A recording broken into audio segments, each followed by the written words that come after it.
Hey everybody, it's Lon.TV, and we've been covering a lot of over-the-air cord cutting stuff here on the channel for many years, and over again in my comment stream I get people telling me, you gotta talk to the antenna man, you gotta talk to the antenna man. So okay, we're gonna talk to the antenna man. Joining me is Tyler, the antenna man, and we're gonna talk about Tyler's YouTube channel first of all, and how it started, but we're also going to dive into the world of over-the-air television and how you can get TV legally for free just by putting an antenna up. And there's a lot of different choices out there for antennas, and that's why the Antenna Man exists, to help you make those decisions. But first, let's get to the story of the Antenna Man, the origin story, if you will. So Tyler, first of all, welcome to the channel. It's great to have you here. Yeah, thanks so much for having me on. And talk about this channel. How did it get started? Was this like a lifelong thing of yours to try to get TV delivered to your home, or was it something more recent? Yeah, this is a question that most people probably want to know, and I haven't shared yet on my YouTube channel how I got into antennas.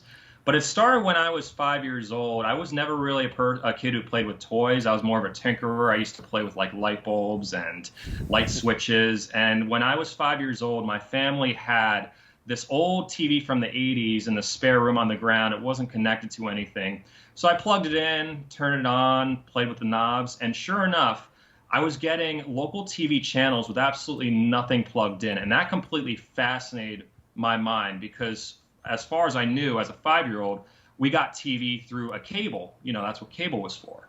And so I was just really fascinated by it. So what I did is I wanted to have my own TV set. I saved up money from good grades. I used to get report card money in elementary school for my grades. And when I was 7 years old, I got my first 5-inch black and white TV at the same time that my family decided to move behind a mountain deep in the valley of the Poconos. So I bought a new TV and I couldn't get like anything. And I was just so like upset about it. Like my parents used to take me into town. I could get the TV stations there. But where my dad decided to move was like absolutely, even to this day, one of the worst areas for reception. So as a kid, it was a challenge to me to get in these stations. So I'd go to thrift stores and buy different TV sets because I understood TV tuner sensitivity back then. And I'd buy different antennas too because I noticed that some antennas would work better for some TV stations than others. And throughout the years, I experimented. I kind of perfected what the best antenna was at my location in the analog days. And then when the digital transition took place in 2009, I lost pretty much everything. And I just assumed, okay, well, this is the end of over-the-air TV. It wasn't until a few years later that I realized that it wasn't the end. It just became more critical to get the exact right antenna. So when I was in college, go figure, I used an antenna. I actually started installing antennas locally because I knew exactly what to do. I used a TV tuner and wire and everything like that. And I was presented a lot of challenges in different areas because I used to travel to 3 or 4 different television markets to install antennas, and they were never always good. It was never really good reception. It was always fair to weak. So I discovered, in the digital era, what antennas work best for certain frequencies. And I started a YouTube channel thinking it wasn't going to take off, mainly to help people. And sure enough, there is a huge market for over-the-air TV. I'm up to almost 220,000 subscribers now. And I got so busy with my YouTube channel, as you know, Lon, a lot goes into a YouTube channel. Yes. I spend like between I spend between like 8 to 10 hours a day on the channel, to the point that I actually don't even install antennas locally anymore because of how busy I am with the channel. The way I see it, it's actually better for everyone because it's better that I help out millions across the country than just a select few people in my area. So that's kind of a bit of the background story about how I got into antennas and how I became the antenna man on YouTube. And your channel is more than a channel because in addition to reviewing antennas and stuff, and we'll talk about this in a few minutes, you also offer a service that people can pay a small amount of money for, and you give them recommendations on what to get for their particular situation. Is that right? Yeah, that's something I discovered about 2 or 3 years ago. What happened was I got people asking me for antenna recommendations, which I didn't mind. But it got to the point I got so many antenna recommendations that it was cutting into the time I put into the YouTube channel. So I just decided to offer it as a service. And what I do with the service is I use a few websites to analyze reception at a person's location. take a look at the frequencies and signal strength, and I almost tie it to an exact scenario I was in when I installed an antenna, the challenges I had with the trees around, if they were low VHF, what specific, I kid you not, there were many times I went to a location with 1 or 2 antennas that did not work for this, so then I bought another antenna. One guy, I went back to his house at least like 6 or 7 times because I took it as a challenge. I wanted to achieve my goal. He was in such a bad signal area, but I was like, I'm not going to give up on this guy. I need to know for myself what antenna is going to get in these channels. So spent a lot of money, a lot of experimentation, but I think I have it down to a science because, you know, I've tested out so many antennas in, you know, different locations. It's almost like I can tie a person's reception report to one specific or a few antenna models that will work. And another issue is people who are going about it on their own. If you stick with the reputable, you know, antenna companies like Channel Master, Winegard, Televis, and RCA Antennas Direct, your chances of success are pretty good, but you still really need to understand the frequencies in your area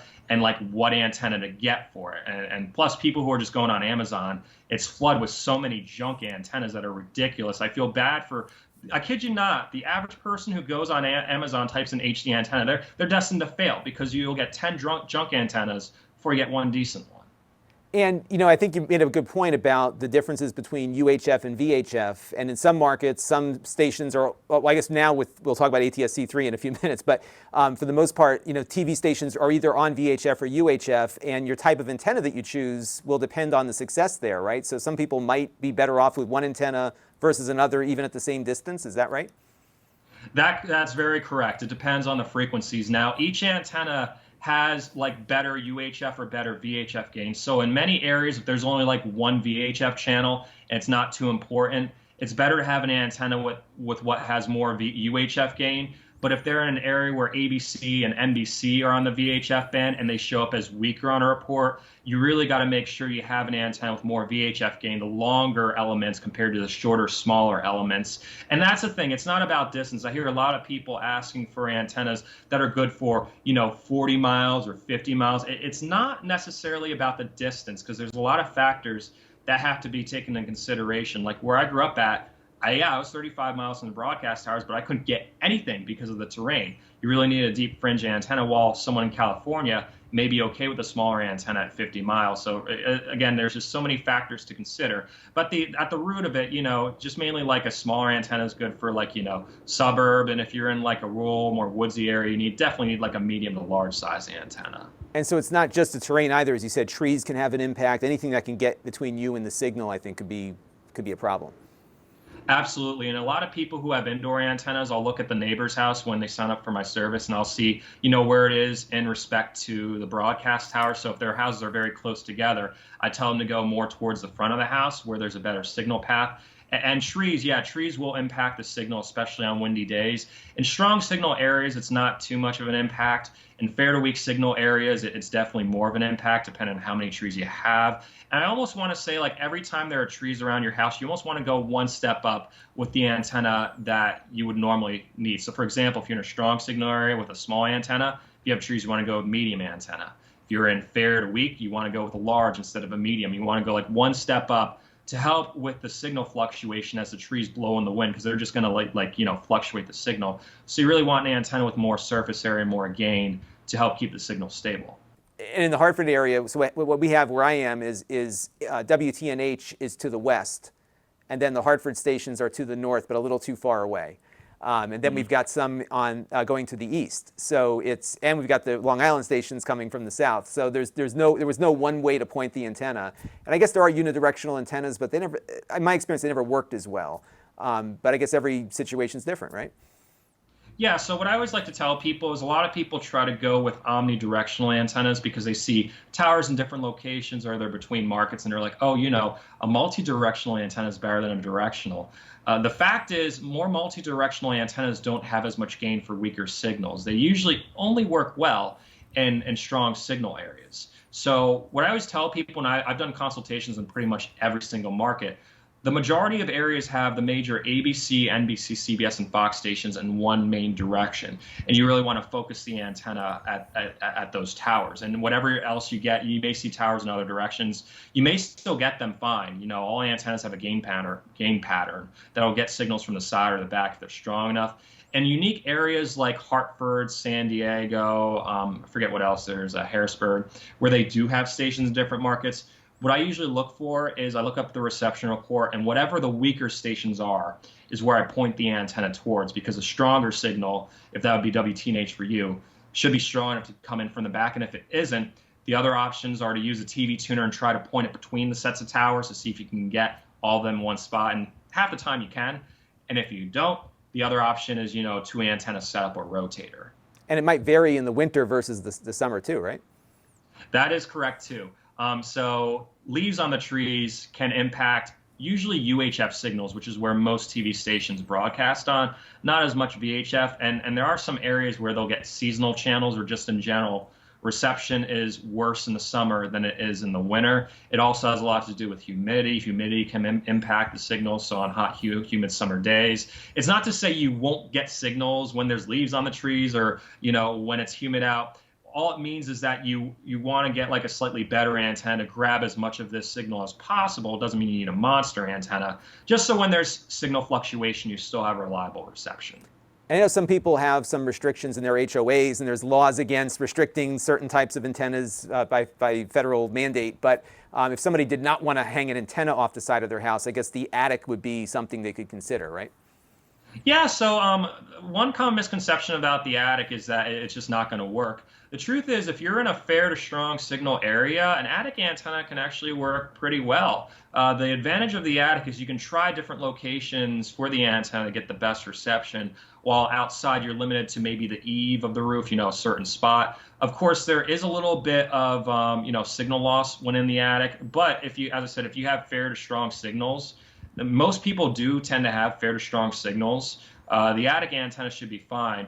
And a lot of people also ask me what's the best attic antenna. I want to make it clear that there's no such thing as an attic antenna. You can place any antenna in the attic, and it's usually better to place a higher gain outdoor antenna in the attic than a small antenna that's marketed as an attic antenna. Right, because you have some, you are purposely putting something in between the signal and that antenna by just putting it in the attic with some wooded or whatever in between, right? So that's going to impact it. Yeah. You mentioned earlier about sensitivity of the tuner, and I don't think a lot of people think about this, but if I'm going out to, let's start with the TV. If I go out and buy the cheapest television possible, its tuner may not be as good as a more expensive TV. That's very correct. So tuner sensitivity, like radios, a lot of people who listen to radios may understand that some radios will pick up more radio stations or pick them up better than others. The same rule applies to TV sets. And what I've noticed is the cheapest of the cheap TV sets, it's not to say they're not going to work, but tuner sensitivity tends to be worse in them. So if you have a weaker signals in your area, or not the best antenna setup, what may happen is you may get less channels or less reliability with a cheaper TV set. I've noticed, just on the top of my head, some TV brands that aren't the best include like Insignia, the Best Buy brand, Dynex. TCL is not the best. It's not to say that they are bad. A lot of people use them. They're totally fine. But you got to keep that in mind if you are in a weaker signal area or using an antenna and get some dropouts. The better TVs tend to be Samsung, LG, and Vizio because they're name brands. And I think someone said that either either LG or Samsung had a certain patent on their tuner, and they're like the best of the best. I've installed antennas in a house where I kid you not, I plug in an antenna, you know, through the coax into my tuner, and it's not getting the station like well at all. It's just breaking up. It's nothing. Then I plug in the Samsung, and it's totally fine. And I'm like, that's really amazing. So it really is something where the TV can just pull that signal out of the noise a little better, perhaps, than a cheaper one can. So the tuner quality makes a big difference. And how do people, for the most part, are people trying to connect to one television? Are they trying to connect the whole house? You know, do you recommend network tuners over just tuning with your television and getting splitters? What's the best way to go for that? Yeah, so it all depends on your house setup and, of course, your skill level. A lot of people who use indoor antennas only use like an indoor antenna on one TV. That's totally fine, or a antenna on each TV set. When you have an outdoor antenna, typically if you have multiple TV sets, it's best if you're hardwiring the antenna. So usually what you want to do is you want to tap in the antenna's coax, the existing coax in your house, of course keeping the modem separate to your internet. And you want to have some kind of amplifier, whether it be a preamp before splitter or a powered splitter. Because if you don't have any amplifier, you just plug an antenna into an unpowered splitter, it's going to kill your signal. And you mentioned a network tuner. That is another great option for people who don't understand, how to, if it's hard to run a cable to where the coax is in your house, or it's just too complicated. Network tuners like the Tableau and the HC Home Run are great options to almost work as wireless tuners, because all you have to do is connect the antenna to that tuner and then to either your Wi-Fi or Ethernet. And then every TV set in the house, if it has a streaming device like a Roku or Fire Stick, can access that tuner and the over-the-air channels without having to run wires to each TV set. And you can put that tuner right close, so you could even put the tuner in the attic and then run some network cable from the attic down, and now you've got everything has the same signal strength. So I guess on a splitter, when you split a signal, you're literally splitting the power of that signal. And if you've got splitters all over the house like I do, the signal is pretty much dead by the time it gets to anything. So yeah, that is correct. Yeah, so the amplifiers might be important. And then we also see there are pre-amplifiers for antennas. How do those come into play? So preamps, some people don't understand how they work. I didn't when I first got them, but they come in two parts. There's one part that goes up at the antenna, and another part is a power inserter that gets installed somewhere in the house.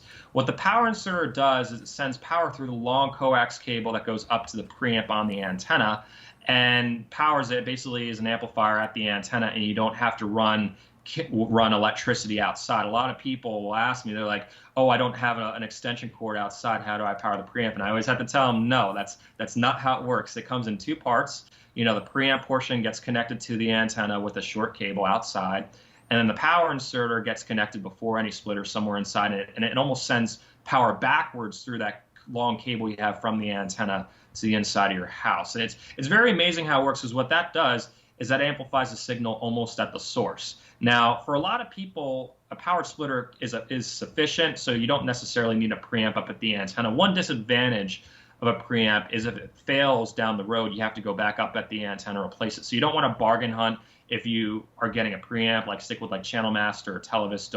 Don't get a bargain hunt Walmart brand, because then you'll be back up on the roof in a matter of time. But yeah, both are really good options. And sometimes, though, an amplifier can amplify the noise in addition to the signal. That is yes. So that a lot of people just assume they want an amplified antenna, boosters, all this amazing stuff. And the truth is that sometimes an amplifier will make reception worse. If you have strong signals, or if they're right above the noise floor, so this may sound crazy, but if they're very weak right above the noise floor, adding an amplifier increases the noise a little bit. Yes, it increases the gain, but it also increases the noise floor, and that can wipe out some very weak channels. It's not to say that amplifiers are bad, but I always tell people, try an antenna both with and without an amplifier. Check reception with it, check it without, and compare the results. One thing I always recommend in case an amplifier does make reception worse is to use a good quality cable. You don't want to go to Walmart and buy the cheapest cable or use a cable that came with a junk antenna on Amazon. You want a thick, high-quality RG6 quad shield cable, because that will protect the signal. It's almost like preventive maintenance. It will RG6, sorry, can you repeat that again? It was an RG6, what kind of cable? RG6 quad shield. Now, dual shield is okay too. I'm not going to lose sleep if someone has a dual shield cable. But if you have one of those cheap white cables that will move on their own when you just go like that, they just kind of flop around. Right. Those ones are not good. And a lot of times, people make the mistake where they buy a junk antenna on Amazon, like the one with the built-in rotator, and it comes with a junk coax, and they don't realize it's junk. So they replace the antenna with a better antenna. But since they have that junk cable that they kept up, white cables are usually bad too. They're not UV resistant, so you want a black RG6 quad or dual shield cable. And so you need a UV resistant cable, one that's rated for outdoor use, quad shielded to keep the noise out, right? And install it properly, obviously, and you should have a lot of years of life out of it. We're seeing, you mentioned earlier about the fact that when the digital transition happened in 2009, things got more difficult for you as a TV watcher to bring signals in. I remember as a kid, I'm a little bit older than you, my father would have me go into the closet and adjust the rotator on the Yagi antenna we had on the roof when he wanted to change channels. And we could often watch some really far away stations with a little bit of static. Digital is a lot less forgiving in that it needs a good, strong symbol quality, I guess, in order for the digital signal to come through. How challenging has digital been for cord cutting and in what you do? So for the average cord cutter, the digital transition really hurt a lot of people because analog was a lot more forgiving. You could have, a small set of rabbit ears and have some static, and you could see the signal change as you adjusted the rabbit ears. With digital, you either have it or you don't. The fact is that the FCC, when they sold a chunk of TV spectrum to cell phone companies during the digital transition, they cut the power levels of TV stations by 25 or even 10%. Or in some areas, or rather, a fifth of the power or a tenth of the power. Like they really set the power limits low because they didn't want the TV stations to interfere with each other. So in the analog days, yeah, you used to get like a lot of out-of-market stations. That's no longer the case. Some people are lucky, others are not. But yeah, the issue a lot of cord cutters have with the digital transition is they have no guidance of what signal they're getting. What they do is they put up an antenna, run a channel scan, hope for the best, and then move it around, run another channel scan. That creates madness in my opinion. What you really need is like a signal meter to see what you're getting on the antenna and understanding what signal levels you have. Because you may get a crystal clear picture on all the channels, but that doesn't mean you have a good signal level. And the cheap $30 digital converter boxes that they sell on Amazon, they have a signal meter if you press the info button twice. And I always try to preach, especially with an indoor antenna, that moving an antenna as low as a few feet can have a huge impact on reception. And most people don't understand that they really have to have some kind of tool to see what they're getting, as opposed to just moving an antenna around.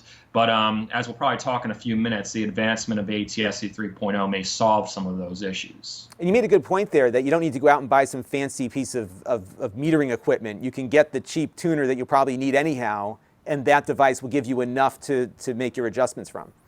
Correct, and some TVs even have a signal meter built in under a hidden menu. So if you have, I believe Samsung and LG have them. If you own a TV, well, obviously probably all of you own a TV, look up the brand and type in like signal meter on Google, and you may find like a secret menu to access a signal meter right built into the TV set. And if your TV doesn't have a signal meter, most probably don't, as I said, if you get one of those $30 digital converter boxes, they have a signal meter that's so helpful. It's so helpful and it's so critical. There was one time I installed an antenna and I left it at home, and it was so much trouble. I actually went back to my house and got the signal meter because I was like, I don't know what I'm getting. I see that you have the signals, but I can't tell what they are, and I'm not going to leave and just hope for the best. It's a neat hack, though, too, that you can just buy a cheap tuner and then have something that can actually work over the long term to get TV into the house. So that's a neat trick there. So yeah, so ATSC 3.0, it's also known as Next Gen TV. I'm very excited about it because where I live, I was too far from two of my networks to get them at all. It was just, I just couldn't, no matter what I did, I could not get them. Perhaps if you came over, you could probably figure out a way to get it, but just couldn't get it. So what's happened in my state here in Connecticut is that all of the major networks are now on the same tower and on the exact same frequency. So this notion of picking the right antenna for me is going to be a lot simpler because they're all coming in from exactly the same spot. Who knows what happens if that tower ever gets blown down in a hurricane or something, but for now it's just all there. I put up an antenna on my ham radio thing, and it's a tripod that goes up about to the roof line, and it was like that. It just all came in. Is this working differently than the prior digital system that we were using, or the one that's currently out there? Because it seems to me that it's coming in better than it does off of the traditional digital ATSC signals. So yeah, ATSC 3.0 is a huge improvement to the current digital TV standard we use in the United States. What most people don't realize is what we're using over the air for like 99.9% of us was developed in the 1990s. Now, a lot of things were different in the 1990s. There wasn't the best technology, and obviously what they perfected at the time was really good, but it's very fragile, and there's limitations in terms of bandwidth and picture quality. And ATSC 3.0 is an updated version of that standard, which frankly we should have had in the first place. And what they're trying to do is they're trying to push it in certain markets where there is enough room free space to launch it. Unfortunately, some markets where there were just too many TV stations that sold out in the FCC repack, like New York City and Philadelphia, they don't have ATSC 3.0 on the air because a whole TV frequency has to be used to launch it. And if there's no space, it makes it pretty tricky. It's not to say it won't take place in those areas. It just is a lot more tricky. And as you mentioned, they're all on the same tower. So that makes it easier to pick up. If you get one channel, you usually get them all. Of course, there's different like layers and other technical things, but it's a vast improvement. I actually made a video on my YouTube channel demonstrating it in Pittsburgh. And I drove around and I'm moving in my car, one TV tuner with ATSC 1.0, our current standard, and the other tuner on ATSC 3.0. And ATSC 3.0 was solid the whole time, moving around. And even when I was 80 miles away, I picked up the 3.0 signal. Now, there's a lot of different factors that are involved in ATSC 3.0. It's not just one standard, that's what they're broadcasting. They can do different layers. And what that means is there's an inverse relationship with how far the signal goes and how good the picture quality is. So some networks are choosing to have a much more robust signal at 720p, while others are having a signal that doesn't travel as far, but it's 1080 or even 4K in some situations. And I guess if they go to the 4K, it uses a lot more bandwidth. So I know in my case the 4 or 5 networks that are on a single frequency probably could not all be broadcasting 4K on that frequency. So is it likely we'll see more 4K over the air, or is it more likely we'll see lower resolutions with more channels?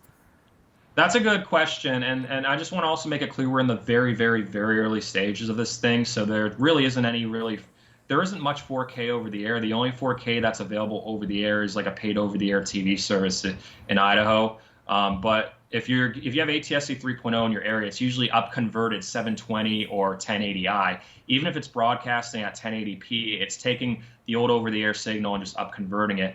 But in the long term, there will definitely be better picture quality because the way you can stretch ATSC 3.0, you almost have 4 times the channel capacity. And right now, we can fit 2 or 3 high-definition channels on one RF channel. With ATSC 3.0, we can do even more. And what they can do is they can have one not as robust layer of broadcasting 4K, and then one very robust layer that would be 720p.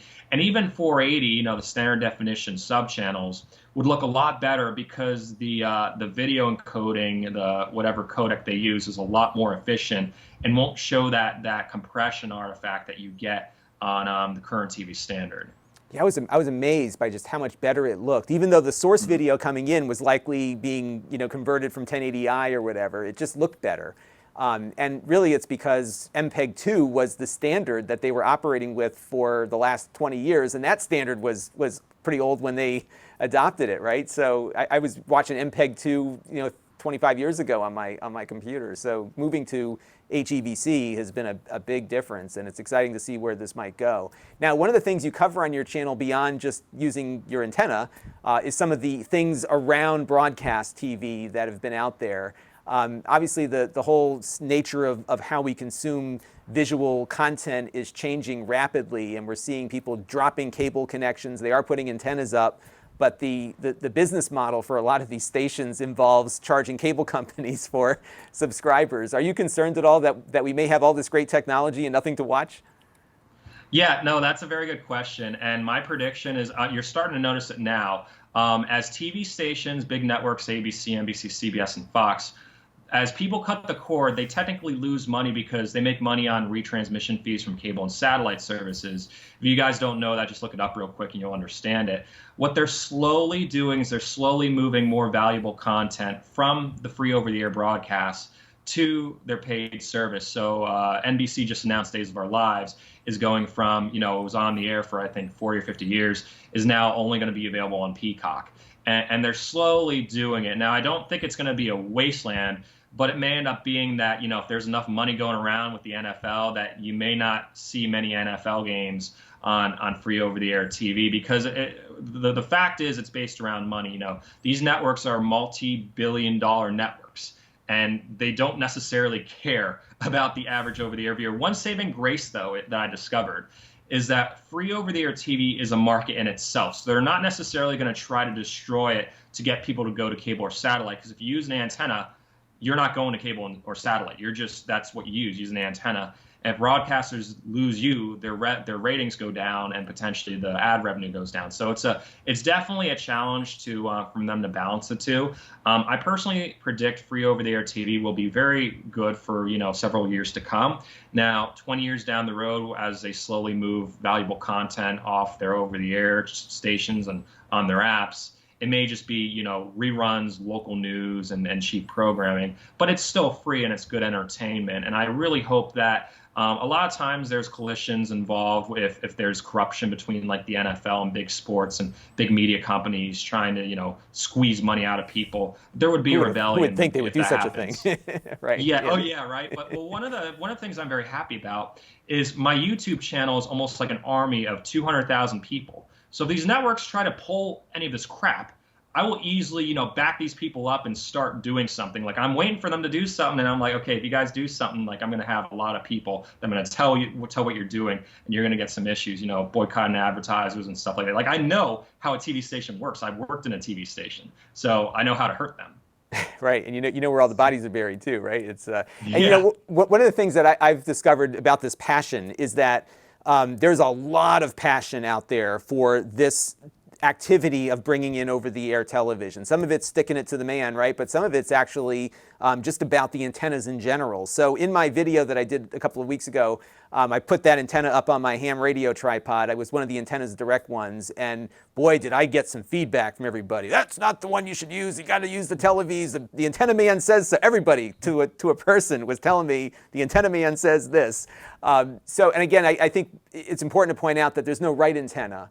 But you did quickly give us a few antennas that you did like. Can you elaborate a little bit more on what you think are the top antenna brands right now, knowing that you need to pick the right version of that antenna for your particular situation? Yeah, so the top antenna brands, with the exception of Televis, are familiar ones that you know the name. So Antennas Direct is kind of a newer one. Channel Master, Winegard, RCA, and Televis is a new company. They're originally from Spain, but they are a really good company, and they're one of the only companies innovating antennas. It's not to say that every situation a Televis antenna is going to be the best, but you may not know the name. They're pretty good. And that's what everybody was telling me, by the way, was Televis was like, that's the one you got to get. And they have a lot of different types of antennas, too. So it's not just a simple pick the Televis. It is, depending on your situation, the right Televis for that particular situation. Is that right?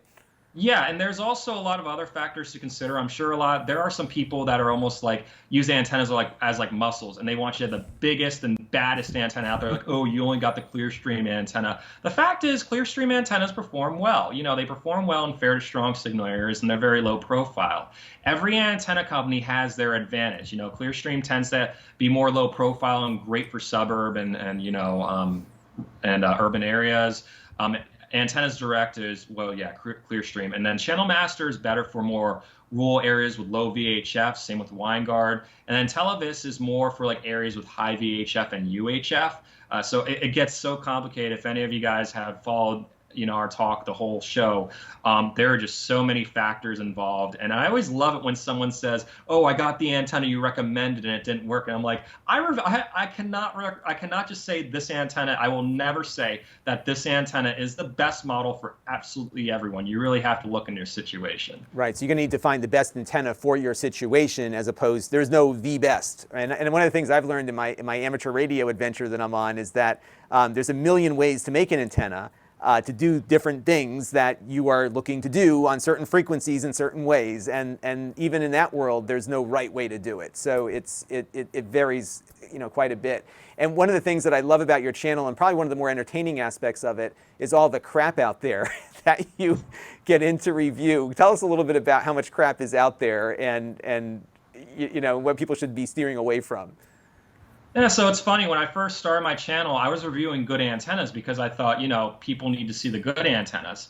And then I realized that, wait a second, like I reviewed one bad antenna, and it's actually my highest rated video on YouTube.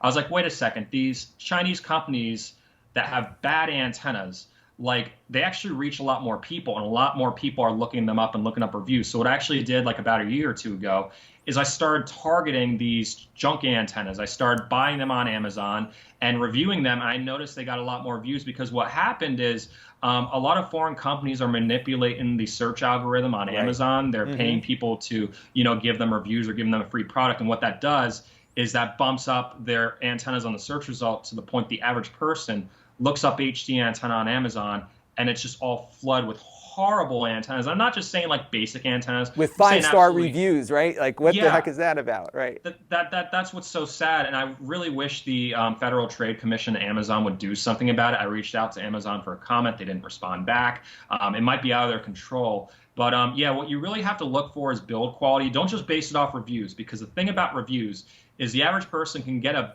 bad antenna, plug it in, see, be in a strong signal area and just say, oh, it's a great antenna because I get 40 channels. Well, yeah, you live 5 miles from the broadcast towers. The way to compare antennas. You can put a paperclip out there and get it better. yeah, paperclip. I've gotten TV stations with a paperclip. Like, you really got to look at comparison of other antennas. So if someone says, I got the Clearstream 4V and it worked better than, Clearstream 1V or whatever it was. That's really what you got to look at. You cannot go by the ratings because, I kid you not, a lot of them are fake. People will get, and if you buy a junk antenna on Amazon, I've seen it too, they have a little piece of paper that says, give us a 5-star review and you get a free gift or, a free antenna. And people are inclined to do that. And the thing is, like, most people just don't understand how to review antennas. They get a junk antenna and it works. It seems to work well, but they don't think about the reliability of it. And it just screws things up. So as I said, definitely stick with the main antenna companies, Channel Master, Winegard, Antennas Direct, Televis, RCA. It's not to say a generic antenna won't work. There are a few ones out there that are okay. They typically are the ones without the built-in amplifiers. The ones with the built-in amplifiers, the problem with them is if the amplifier fails, you lose all reception. The exception is Televis. Televis actually designed their antennas with the amplifiers to pass through the signal, so if the amplifier got disconnected or something, you still get the signal. That is so valuable, and I don't understand why no other antenna company has done that yet, but they've done that. And then if somebody contracts with you to go through your recommendation service, you're going to look at their situation, you're going to give them a recommendation of an antenna, how to hook it up. What do people get when they do that with you? Yeah, so when they sign up to my service on my website, I run the reception report. I take a look at the frequencies. I even look at the tree coverage around their house on Google Maps. And I recommend the antenna. I tell them where to point it. I take into consideration how many TV sets they're hooking up, because you can have the best antenna, but if you don't hook up the appropriate amplifiers to connect multiple TV sets, you can mess up your reception.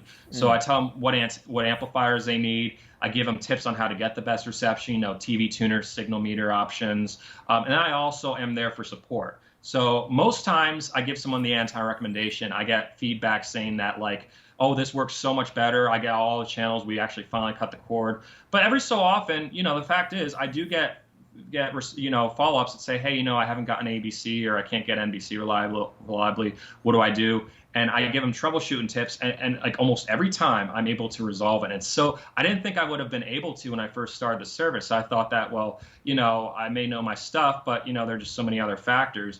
But when you deal with 10,000 of these consultations, you start to notice trends, and you get feedback of someone tried one antenna, didn't work for this, but this antenna worked for that. And really what my service does is it gives a person cutting the cord the best chance at successfully doing it. Otherwise, they may spend hundreds of dollars on antennas that don't work and hours wasted going up on the roof and everything. Right, and it's really, I think the fact is that you have that experience and you're dealing with something that is very much something that you just can't go in blind with. You really need to go in and have all the different things that you had to try and fail with to be able to help people find the best solution where they are. So it sounds like it's probably something people may want to do, just because you can't just buy the best antennas we talked about and just put it up and see what happens there. What do you think is going to happen next? We talked a little bit about where ATSC 3.0 is going. Cord cutting is certainly becoming more popular, not less. What do you see the next 5 years being like? Yeah, so I see ATSC 3.0 launching in more areas over the next 5 years, and there being more available tuners. The issue with ATSC 3.0 right now is there's very little affordable tuners out there. They're either in high-end TV sets, or I think the cheapest one is the HD Home Run. That's about $200. And for a lot of people who use antennas are seniors on fixed incomes. They really can't afford that. And it's okay for now because the current TV signals are not going anywhere for probably at least 10 years. That's my prediction. So it's going to be But both for 10 years until everything gets figured out. So I guess if you have a TV right now that doesn't have an ATSC 3 tuner, you're okay for a while. Oh yeah, you're totally fine. I mean, this is almost like 1995, like with HD TV. You saw a few people got the big HD TVs because they wanted to be early adopters, but didn't really take off until 10, 15 years later. And there's also bugs with the new standard. Like it's actually not fully developed yet. They're still tweaking things. So a lot of people who buy, an ATSC 3.0 tuner that doesn't have sound or there's syncing issues, like we're in the very early stages. And I try to tell people who are investing in the ATSC 3 tuner, there's only really like two reasons to do it. Is if you're a technological like nerd like me and you just want to witness this new standard before everyone else, that's the reason to do it.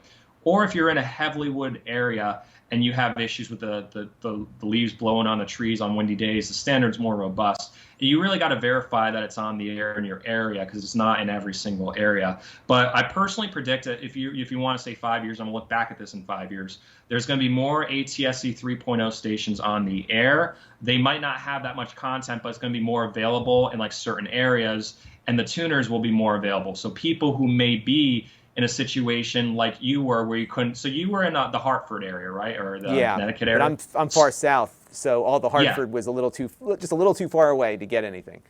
Yeah, the advantage of ATSC 3.0 is also in areas like where you are, where there's towers in different locations like WTNH. I know pretty much every area by now. WTNH has a broadcast tower that's more south than all the other major networks. So a lot of people in those situations, another one is Harrisburg has that, San Diego has it, where they're just in different locations.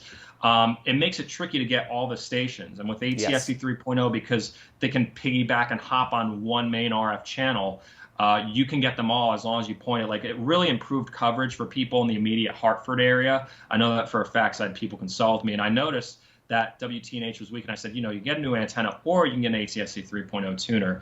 The issue we have right now is just that there's not much available. It's pretty expensive. In 5 years, there will be a lot more options. There'll probably be little converter boxes for like $50 you can hook up. Before we close out, are there a few websites that people should look at if they wanted to try to do this themselves, if they feel like they have the ability to figure it out? Yeah, so if you're a do-it-yourselfer, obviously my YouTube channel, I have a lot of reviews. Reception analysis websites include rabbitears.info and the FCC DTV reception maps. AntennaWeb.org is one a lot of people use too, but I don't trust that one as much anymore because I notice it really underestimates the channels you can receive. Like for example, it says I can only get 10 channels, but I can get like 50. And it's not that I have a crazy antenna set up. Their model is just to be very, very conservative with what the people can get. But I told them, I was like, that's sometimes, misinformed, people misinterpret as they won't get any channels. So because of the crappy antennas out there that permeate the marketplace. That's probably why they are doing it. But I always hate it when people say I can't get any signal because AntennaWeb.org said I won't get any channels. Use the FCC DTV reception maps and rabbitears.info. And if you want to narrow it down, strong signals, small antenna, fair signals, medium antenna, weak signals, large antenna, possibly with a preamp. And if any of you guys want to talk to me, consult with me. I do offer a service on my website. My website is antennamanpa.com, which you can find also linked probably in the description of any of my videos and maybe even Lon's video, where I offer that service. And I also have, if you don't want to pay for the service, I also have a list of general recommended antennas. I really want to help everyone else out, as much as possible. I just got to be, mindful of my time. That's why I offer a service. Because if I offered it for free, I would never leave my computer. I'd get a million people asking for it. And I offer a money back guarantee with it too. So literally, if I don't fix your problem, you get your money back, which doesn't happen often.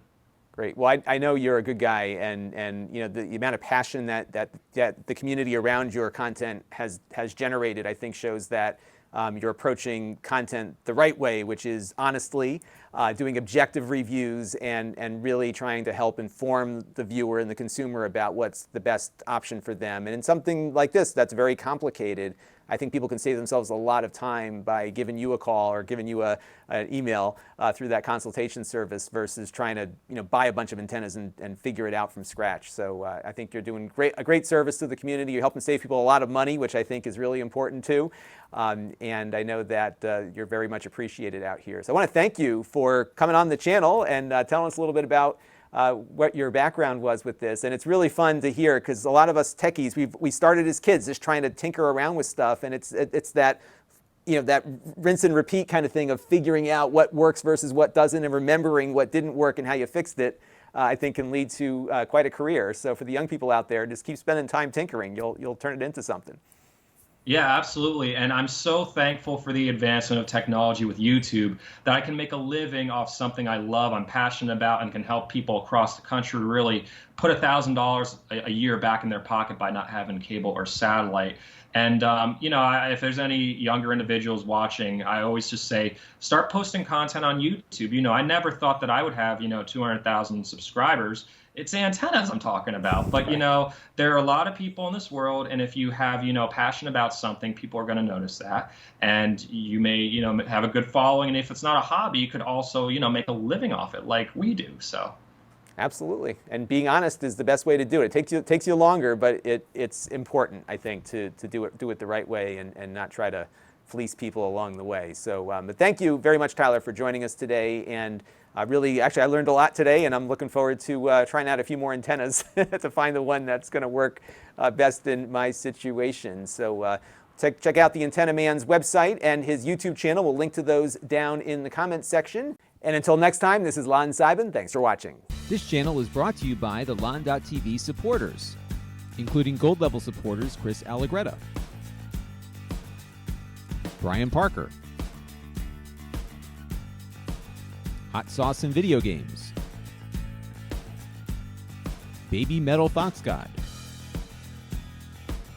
Tom Albrecht, Amda Brown, Matt Zagaya, and Tech Time with Eric.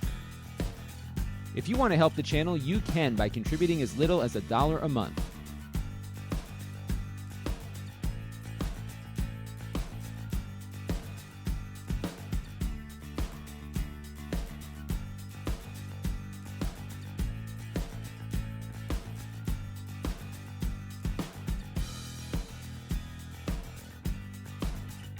Head over to lon.tv/support to learn more.